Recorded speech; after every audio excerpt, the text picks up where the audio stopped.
ಶ್ರೀ ಗಣಪತಿ ಶಾರದಾ ಗುರುಭ್ಯೋ ನಮಃ. ಯತ್ರ ಯೋಗೇಶ್ವರ ಕೃಷ್ಣೋ ಯತ್ರ ಪಾರ್ಥೋ ಧನುರ್ಧರಃ ತತ್ರ ಶ್ರೀ ವಿಜಯ ಭೂತಿರ್ಧ್ರುವ ನೀತಿರ್ಮತಿರ್ಮಮ. ಶ್ರೋತೃಗಳಿಗೆ ಶ್ರೀ ಅಳಸಿಂಗರಾಚಾರ್ಯ ವಿರಚಿತ ಶ್ರೀ ವ್ಯಾಸ ಮಹರ್ಷಿ ಪ್ರಣೀತ ಶ್ರೀಮನ್ ಮಹಾಭಾರತದ ಅನುಶಾಸನಿಕ ಪರ್ವದಲ್ಲಿ ಸ್ತ್ರೀಯರ ಸ್ವಭಾವವನ್ನು ನಿರೂಪಿಸತಕ್ಕ ನಾರದ ಪಂಚಚೂಡೆಯರ ಸಂವಾದಗಳನ್ನು ಭೀಷ್ಮನು ಯುಧಿಷ್ಠಿರನಿಗೆ ತಿಳಿಸಿದುದು ಎಂಬ 73ನೆಯ ಅಧ್ಯಾಯಕ್ಕೆ ಸ್ವಾಗತ. ಆಗ ಯುಧಿಷ್ಠಿರನು ಭೀಷ್ಮಾಚಾರ್ಯರನ್ನು ಕುರಿತು ಕೇಳುತ್ತಾನೆ, ಪಿತಾಮಹ, ಲೋಕದಲ್ಲಿ ಸ್ತ್ರೀಯರೇ ಅನೇಕ ದೋಷಗಳಿಗೆ ಮೂಲವೆಂದು, ಅವರ ಮನಸ್ಸು ದೃಢವಲ್ಲವೆಂದು ಹೇಳುವರು. ಆ ಸ್ತ್ರೀಯರ ಸ್ವಭಾವವೆಂತಹುದು ಎಂಬುದನ್ನು ನಿನ್ನಿಂದ ಕೇಳಿ ತಿಳಿಯಬೇಕೆಂದು ನನಗೆ ಕುತೂಹಲವುಂಟು ಎಂದಾಗ ಭೀಷ್ಮಾಚಾರ್ಯರು ಹೇಳುತ್ತಾರೆ, ಯುಧಿಷ್ಠಿರ, ಇದೇ ವಿಷಯದಲ್ಲಿ ಹಿಂದೆ ಪಂಚಚೂಡ ಎಂಬ ಒಬ್ಬ ಜಾರಿನಿಗೂ ನಾರದನಿಗೂ ನಡೆದ ಸಂವಾದ ರೂಪವಾದ ಇತಿಹಾಸವೊಂದುಂಟು.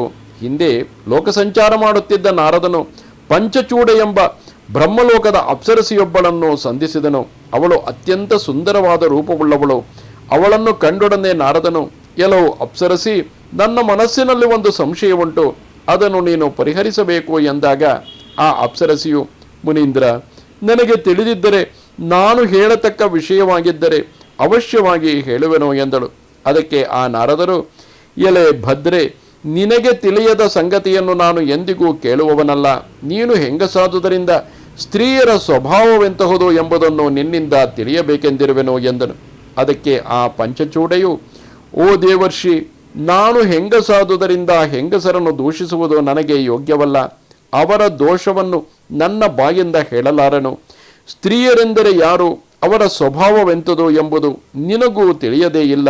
ಆದುದರಿಂದ ಈ ವಿಷಯವನ್ನು ಕುರಿತು ನೀನು ನನ್ನನ್ನು ಪ್ರಶ್ನೆ ಮಾಡುವುದೇ ಸರಿಯಲ್ಲವೆಂದು ತೋರುತ್ತಿದೆ ಎಂದಳು. ಅದಕ್ಕೆ ಆ ನಾರದನು, ಎಲೆ ತರುಣಿ, ಚಿಂತಿಸಬೇಡ. ಸುಳ್ಳಾಡಿದರೆ ಅದರಿಂದ ದೋಷವುಂಟು. ಸತ್ಯದಲ್ಲಿ ಎಂದಿಗೂ ದೋಷವು ಬಾರದು. ಸತ್ಯವನ್ನು ಹೇಳು ಎಂದನು. ನಾರದನ ಈ ಮಾತಿನ ಮೇಲೆ ಆ ಪಂಚಚೂಡೆಯು ಮನಸ್ಸನ್ನು ನಿರ್ಧಾರ ಮಾಡಿಕೊಂಡು ನಗುತ್ತಾ ಸ್ತ್ರೀಯರಲ್ಲಿರುವ ಸಹಜವಾದ ದೋಷಗಳನ್ನೆಲ್ಲ ಒಂದೊಂದಾಗಿ ಹೇಳತೊಡಗಿದಳು. ಓ ಮಹರ್ಷಿ, ಸ್ತ್ರೀಯರು ಒಳ್ಳೆಯ ಕುಲದಲ್ಲಿ ಹುಟ್ಟಿ ಗುಣಾಢ್ಯರಾಗಿ ರೂಪವತಿಯರಾಗಿ ಉತ್ತಮ ಪತಿಯನ್ನು ಪಡೆದಿದ್ದರೂ ಹದ್ದನ್ನು ಮೀರಿ ನಡೆಯುವರೇ ಹೊರತು ತಮ್ಮ ಮರ್ಯಾದೆಯಲ್ಲಿ ತಾವು ನಿಲ್ಲುವುದಿಲ್ಲ. ಸ್ತ್ರೀಯರಲ್ಲಿ ಇದೊಂದು ಸಹಜವಾದ ದೋಷವು. ಲೋಕದಲ್ಲಿ ಸ್ತ್ರೀಯರಿಗಿಂತಲೂ ಪಾಪಿಯಾದ ವಸ್ತುವು ಬೇರೊಂದಿಲ್ಲ.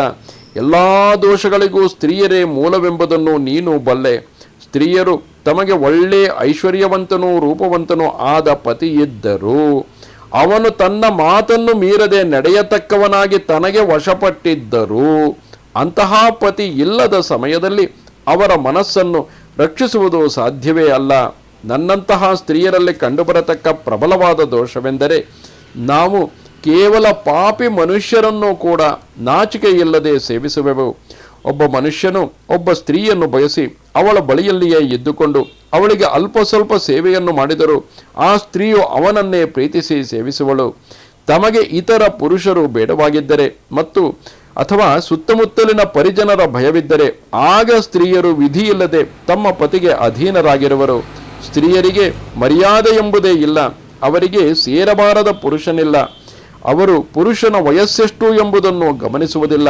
ತನ್ನ ಮೋಹಕ್ಕೆ ಪಾತ್ರನಾದವನು ರೂಪವಂತನಾಗಿರಲಿ ಕುರೂಪಿಯಾಗಿರಲಿ ಗಂಡಸೆಂಬುದಕ್ಕಾಗಿಯೇ ಅವನೊಡನೆ ರಮಿಸುವರು. ಪಾಪ ಭಯದಿಂದಾಗಲಿ ಕನಿಕರದಿಂದಾಗಲಿ ಪ್ರೇಮದಿಂದಾಗಲಿ ಹಣಕ್ಕಾಗಲಿ ಬಂಧುಗಳ ದಾಕ್ಷಿಣ್ಯಕ್ಕಾಗಲಿ ಕುಲವನ್ನು ಉದ್ದೇಶಿಸಿಯಾಗಲಿ ಸ್ತ್ರೀಯರು ತಮ್ಮ ಪತಿಗಳಿಗೆ ವಶರಾಗಿರತಕ್ಕವರಲ್ಲ. ಕುಲಸ್ತ್ರೀಯರು ಕೂಡ ಬಾಲ್ಯದಿಂದಲೇ ಅಂದವಾದ ವಸ್ತ್ರಾಭರಣಗಳಿಂದ ಮೈಯನ್ನು ಅಲಂಕರಿಸಿಕೊಂಡು ಯಥೇಚ್ಛ ಪ್ರವರ್ತನೆಯುಳ್ಳ ವೇಶ್ಯಾಸ್ತ್ರೀಯರಂತೆ ತಾವು ಇರಬೇಕೆಂದು ಆಶೆಪಡುವರು.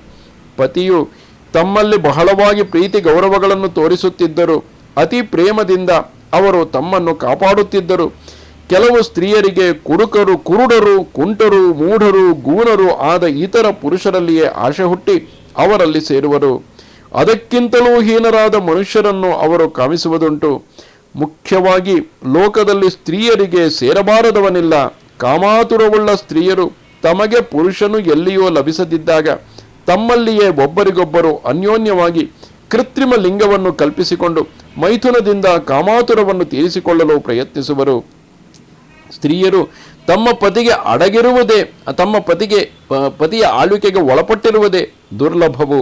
ಇಲ್ಲಿ ಗಮನಿಸಬೇಕು, ವಿಶೇಷವಾಗಿ ಎಲ್ಲ ಸ್ತ್ರೀಯರಲ್ಲೂ ಈ ದೋಷವಿದೆ ಎಂದು ಅರ್ಥವಲ್ಲ. ಇದು ಸ್ತ್ರೀ ದೇಹದಲ್ಲಿ ಇರುವಂತಹ ಕಾಮಾತುರತೆ. ಈ ಕಾಮಾತುರತೆಯ ಮೂಲವೇ ಜೈವಿಕ ಸ್ಥಿತಿ. ಏಕೆಂದರೆ ಸಂತತಿಯು ಮುಂದುವರಿಯಬೇಕಾದರೆ ಸ್ತ್ರೀ ದೇಹದಲ್ಲಿ ಈ ರೀತಿಯಾದ ಕಾಮಾತುರತೆ ಇರಬೇಕಾದುದು ಅನಿವಾರ್ಯ. ಈ ಕಾಮಾತುರತೆ ಅವರಿಗೆ 4 ಮಕ್ಕಳಾದರೆ, ಅಂದರೆ ಒಂದಷ್ಟು ಮಕ್ಕಳಾದ ನಂತರ ತಾನಾಗಿಯೇ ತೀರಿ ಹೋಗಿಬಿಡುತ್ತದೆ. ಏಕೆಂದರೆ ಅದೆಲ್ಲವೂ ದೇಹದ ಆಟವೇ ಹೊರತು ಸ್ತ್ರೀಯರಲ್ಲಿರುವಂತಹ ದೋಷವೆಂದು ಪರಿಗಣಿಸಲು ಸಾಧ್ಯವಿಲ್ಲ. ಆದರೆ ಲೋಕದ ದೃಷ್ಟಿಯಲ್ಲಿ ಅದು ಸ್ತ್ರೀಯರಲ್ಲಿರುವ ದೋಷವೇ ಎಂಬಂತೆ ಕಾಣುತ್ತದೆ. ವಾಸ್ತವದಲ್ಲಿ ಜೈವಿಕವಾಗಿ ಸಂತತಿಯನ್ನು ಹುಟ್ಟಿಸುವ ಸಲುವಾಗಿ ಪ್ರಕೃತಿಯೇ ನಿರ್ಮಿಸಿದಂತಹ ಮಾಯೆ ಇದು. ಸ್ತ್ರೀಯರು ಯಾವಾಗಲೂ ದುಷ್ಟಾಚಾರವುಳ್ಳವರು, ಪಾಪದಲ್ಲಿ ಪ್ರವರ್ತಿಸತಕ್ಕವರು, ಸುಳ್ಳು ವಂಚನೆ ಇವುಗಳಿಗೆ ಮುಖ್ಯ ಆಶ್ರಯಭೂತರು. ಅವರಿಗೆ ಯಾರಿಗೂ ತಿಳಿಯದಿದ್ದ ತಂತ್ರಗಳೆಲ್ಲ ಬುದ್ಧಿಗೆ ತೋರುವವು. ಗಂಡಸರು ಸಿಕ್ಕದಿದ್ದರೆ, ಪರಿಜನರ ಭಯವಿದ್ದರೆ, ವಧಶಿಕ್ಷೆ ಮತ್ತು ಬಂಧಶಿಕ್ಷೆ ಇವುಗಳ ಭಯವಿದ್ದರೆ ಮಾತ್ರವೇ ಅವರು ತಮ್ಮ ನಡತೆಯನ್ನು ವಿಧಿಯಿಲ್ಲದೆ ರಕ್ಷಿಸಿಕೊಳ್ಳುವರು. ಚಂಚಲ ಸ್ವಭಾವದವನು ಅಂಥವರ ಮನಸ್ಸನ್ನು ಹೇಗೂ ಮೆಚ್ಚಿಸುವುದಕ್ಕೂ ವಶೀಕರಿಸುವುದಕ್ಕೂ ಸಾಧ್ಯವೇ ಅಲ್ಲ. ಒಳ್ಳೆ ಬುದ್ಧಿಶಾಲಿಯಾದ ಪುರುಷನು ಅವರ ಮನಸ್ಸು ಹೀಗೆಂದು ತಿಳಿಯಲಾರನು. ಇಂಧನಗಳಿಂದ ಅಗ್ನಿಗೆ ತೃಪ್ತಿಯಿಲ್ಲ, ನದಿಗಳಿಂದ ಸಮುದ್ರಕ್ಕೆ ತೃಪ್ತಿಯಿಲ್ಲ, ಭೂತಗಳಿಂದ ಯಮನಿಗೆ ತೃಪ್ತಿಯಿಲ್ಲ. ಅದರಂತೆಯೇ ಸ್ತ್ರೀಯರಿಗೆ ಎಷ್ಟು ಮಂದಿ ಪುರುಷರಿಂದಲೂ ತೃಪ್ತಿಯಿಲ್ಲ. ಓ ದೇವರ್ಷಿ, ಸ್ತ್ರೀಯರಲ್ಲಿರುವ ಇನ್ನೊಂದು ರಹಸ್ಯವನ್ನು ತಿಳಿಸುವೆನು ಕೇಳು. ಎಲ್ಲ ಸ್ತ್ರೀಯರಿಗೂ ಅದು ಸಹಜವೇ. ಪರಪುರುಷನನ್ನು ಕಂಡೊಡನೆ ಸ್ತ್ರೀಯರಿಗೆ ಯೋನಿಯು ಸ್ರವಿಸುವುದು. ಅಸತಿಯರಾದ ಸ್ತ್ರೀಯರು ತಮ್ಮ ಪತಿಯು ದೃಢಕಾಯನಾಗಿ ತಮ್ಮ ಕಾಮವನ್ನು ತೀರಿಸಬಲ್ಲವನಾಗಿದ್ದರು.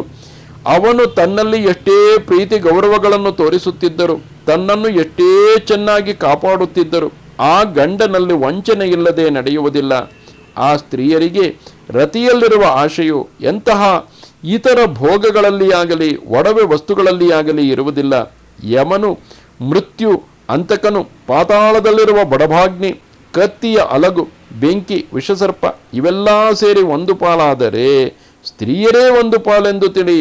ಓ ನಾರದ, ಪಂಚಮಹಾಭೂತಗಳು, ಪ್ರಪಂಚವು, ಸ್ತ್ರೀ ಪುರುಷರು ಯಾವ ಮೂಲ ಕಾರಣದಿಂದ ಯಾವಾಗ ಸೃಷ್ಟಿಸಲ್ಪಟ್ಟವೋ ಅಂದಿನಿಂದಲೇ ಬ್ರಹ್ಮನು ಸ್ತ್ರೀಯರಲ್ಲಿ ಈ ದೋಷಗಳನ್ನೆಲ್ಲ ಆದಿಯಿಂದಲೇ ಕಲ್ಪಿಸಿಟ್ಟಿರುವನು. ಅಂದರೆ ಗಮನಿಸಿ, ಬ್ರಹ್ಮನೇ ಸ್ತ್ರೀಯರಲ್ಲಿ ಈ ದೋಷಗಳನ್ನು, ಅಂದರೆ ಆ ಸ್ತ್ರೀ ದೇಹದಲ್ಲಿ ಸಂತತಿಯನ್ನು ಮುಂದುವರಿಸುವ ಉದ್ದೇಶದಿಂದಲೇ ಈ ದೋಷಗಳನ್ನು ಕಲ್ಪಿಸಿಟ್ಟಿರುವನು. ಇದು ಶ್ರೀಮನ್ ಮಹಾಭಾರತದ ಅನುಶಾಸನಿಕ ಪರ್ವದಲ್ಲಿ 73ನೆಯ ಅಧ್ಯಾಯವು. ನಮಸ್ತೆ ಶಾರದೆ ದೇವಿ ಕಾಶ್ಮೀರ ಪುರವಾಸಿನಿ ತ್ವಾಮಹಂ ಪ್ರಾರ್ಥಯೇ ನಿತ್ಯಂ ವಿದ್ಯಾದಾನಂಚ ದೇಹಿಮೆ. ನಮಸ್ಕಾರ.